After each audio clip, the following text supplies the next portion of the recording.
ये लगभग 3:30 बजे का टाइम होगा।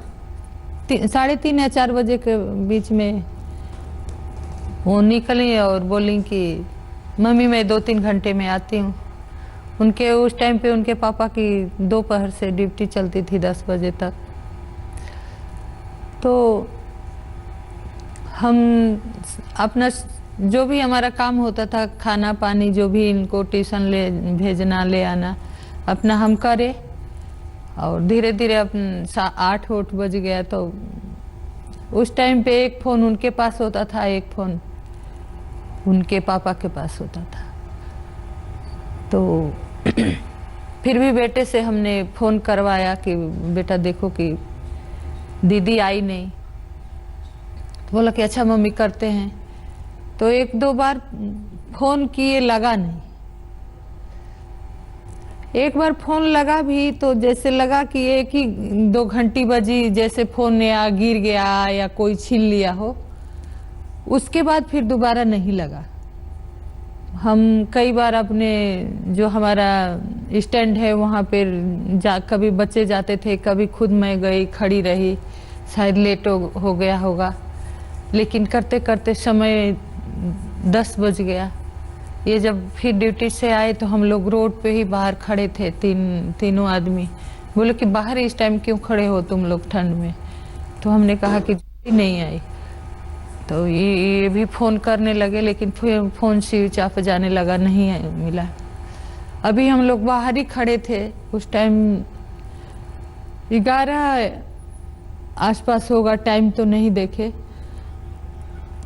तो फ़ोन आया सफदरजंग हॉस्पिटल से कि आप कौन बोल रहे हैं? तो इन्होंने ये बोले कि हम अपना नाम बताया कि हम बद्रीनाथ सिंह। तो बोले कि बेटी है? तो इन्होंने बोला कि हाँ। क्या हुआ? तो बोले कि आप सफदरजंग हॉस्पिटल आ जाइए कि तो चोट लग गई है। तो ये अपने दोस्त के साथ बाइक पे फटाफट निकल लिए। अब बोले कि मैं चलो फ़ोन करता हूँ तो आप आओ। फिर भी मैं भी तैयार थी कि चल हम भी सफदरजंग निकलते हैं। तब तक इनका फ़ोन गया कि जल्दी आ जाओ, की हालत बहुत ख़राब है। फिर हम भी आ गए। जब हम भी आ गए तो उसको सब एक्सरा उक्सरा करके वो लोग लेके जा रहे थे ऑपरेशन के लिए, इन्होंने साइन कर दिया था। जब हम आए तो फिर उसको लेके आए वैसे ही कि मम्मी आई हैं। तो जब उन्होंने आँख खोला तो रोने लगी। तो मैंने बोला कि बेटा हम आ गए, ठीक हो जाएगा। लेकिन जो हालत हमने देखा उसकी, पूरा शरीर उसका खून से लथपथ था और जैसे लगता था कि जंगलों से खींच के लाई गई हो। उस टाइम हमें नहीं पता था कि के साथ इतना कुछ हुआ है। ये तो पता लग गया कि नहीं, 6 लोगों ने इसके साथ क्राइम किया है। लेकिन जैसे लगता था कि उसको कहीं जंगलों से खींच के लाया गया हो। ये ओठ का 2 भाग हुए, ये सारे खाल निकली हुई थी। मैंने पूरा शरीर जैसे लगता था कि फटा है, कहीं से खून निकल रहा है, कहीं से मांस दिख रहा है। फिर थोड़ी देर में लेके चले गए लोग हॉस्पिटल में और ऑपरेशन उनका शुरू हो गया।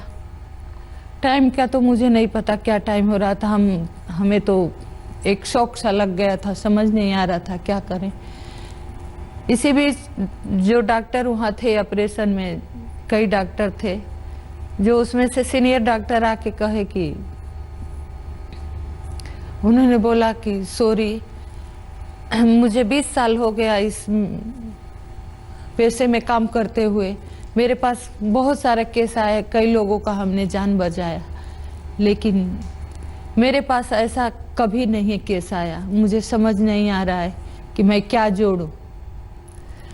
जो हमारे अंदर 20-22 फुट की आंत होती है, 1 फुट भी सबूत अंदर नहीं है, से कभी भी कुछ हो सकता है। फिर भी हमने इंतज़ार किया, होश आया।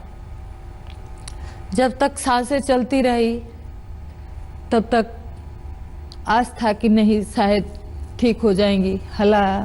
डॉक्टर ने पहले हमें आश्वस्त कर रहे थे कि देखिए कि ऐसी हालत है, 2-4 दिन 2-4 घंटे, कि बहुत मुश्किल है। अगर भगवान ही कोई चमत्कार करेगा तो ही बचेगी। लेकिन फिर भी जब तक जिंदा थी तब तक आस था कि क्या पता ठीक हो जाए।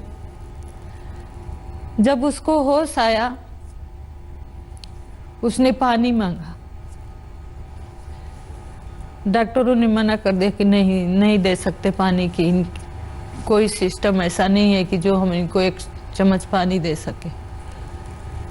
उन्होंने खाना भी कहा कि मम्मी मुझे भूख लगी है। एक बार तो उन्होंने ऐसा इशारा किया कि मैंने किसी चुपके से मुझे थोड़ा सा खिला दो, लेकिन मैं नहीं खिला पाई। मुझे हर वक्त ये तकलीफ रहती है, आज भी ये तकलीफ हमें जीने नहीं देती है कि बच्ची जिंदा तो थी जो भी 12 दिन 10 दिन, लेकिन इस दुनिया से एक बूंद पानी के लिए तरस गई।